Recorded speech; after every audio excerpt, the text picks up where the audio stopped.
work is not to make America great again. America never stopped being great. We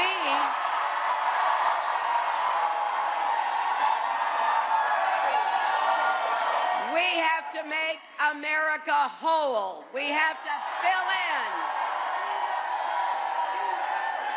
in what's been hollowed out.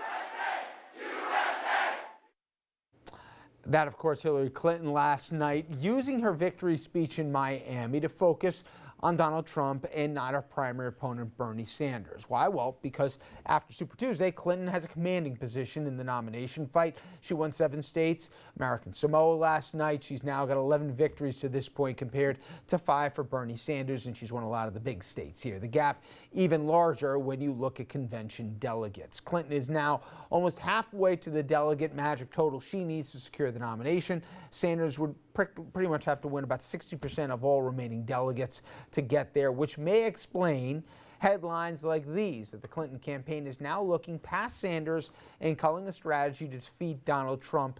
It's a game plan that hopes to use Trump against Trump. Plan to frame Trump as a businessman whose life work has been aimed to hurt working class voters, showing that Trump would only serve the best interests of Trump, not voters, and to put Trump's often degrading comments about women on an endless loop to sway suburban female voters, as well as to argue Trump's temper makes him unfit for the Oval Office. Hillary would rely on 3 key players to do this. Her husband, Bill Clinton, he'd be, in effect, the attack dog on the stump, rebutting Trump's expected insults and giving back in kind. President Obama has reportedly agreed to attack Trump on another front to show Trump's not ready for the job of serving as commander-in-chief, and that would leave Hillary herself to appear above the fray, focusing on policy and planning, not on attacking Trump.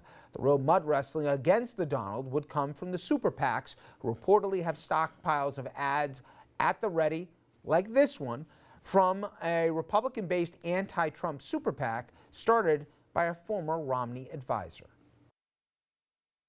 At Trump University, we teach success. That's what it's all about, success. It's going to happen to you. Former students say Trump University was a scam, costing up to $35,000 for an unlicensed illegal school that offered no actual degrees. The truth about Trump University? Donald Trump made millions, while hardworking Americans got scammed. Donald Trump belongs in 3 a.m. infomercials, not here.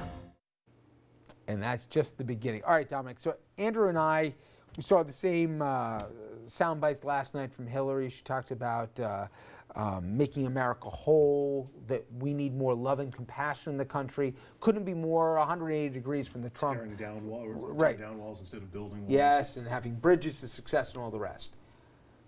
I get it. I know what she's trying to do.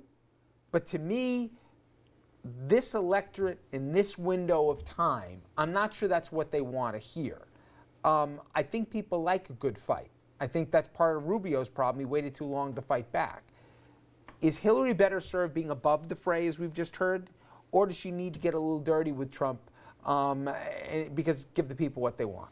Well, keep in mind, for the most part, Richard, up to date, we've only really been talking about the Republican base that's been somewhat energized. And we're looking at live pictures of Hillary at the Javits Center now. Go ahead, Tom. That's right. She's in New York City tonight. Yep.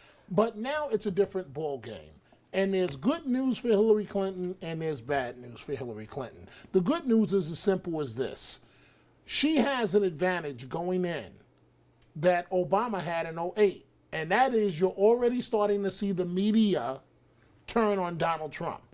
It's not going to be pretty. They're going to expose, it's almost like the setup. Build them up, and now comes the taking down Because part. Can we explain to the audience what the 3 of us know?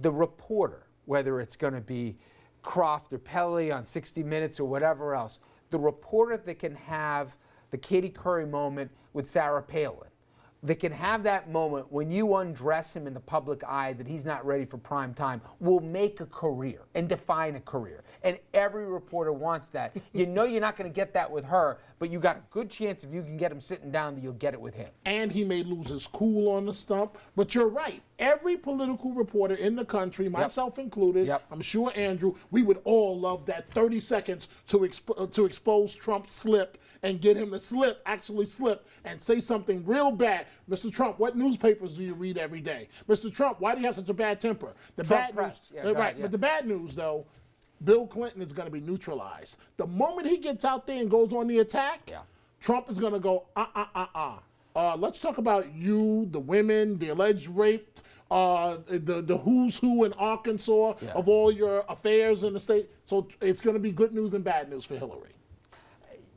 You've probably you've seen the good and the bad of the Clintons and the assets they bring to the table, but also the baggage they do as well.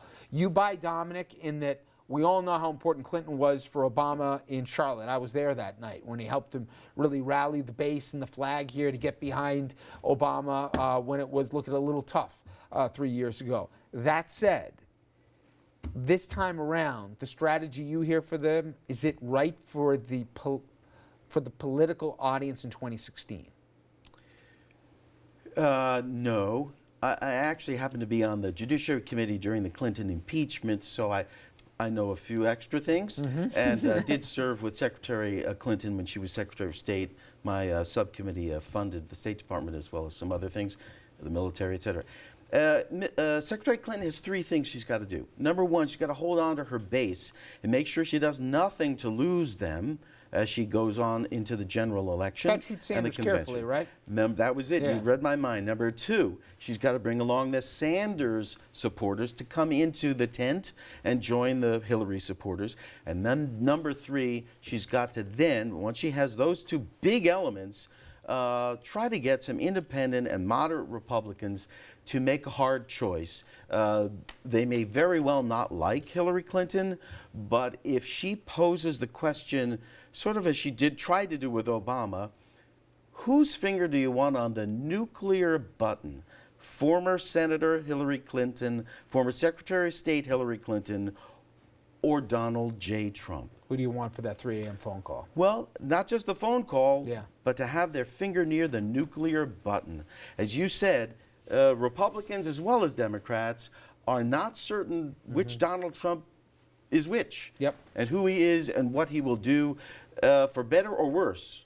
Regardless of your opinion about Secretary Clinton, people know pretty much that she's a centrist, a hawk, and she's been in the trenches before. I'm curious, on college campuses, and your campus, and the kids there, what have you been surprised at, and what do you think the public is underestimating out there that you get to see firsthand every day? Well, it's a great question. There's a lot of excitement around the Sanders campaign and around the Trump campaign. So both of those campaigns are tapping something within young people that I think is really something remarkable here. But when you press the kids what they love about Trump, what do you hear that you're like, wow? I think they like his brashness. They like the fact that, you know, he's successful and that he's not willing to take it. They like the fact that he's not funded by special interests and that he's not beholden to rich and wealthy donors, et cetera. But, you know, the truth is, first of all, it's not difficult to use Trump against Trump. I mean, that's going to be very easy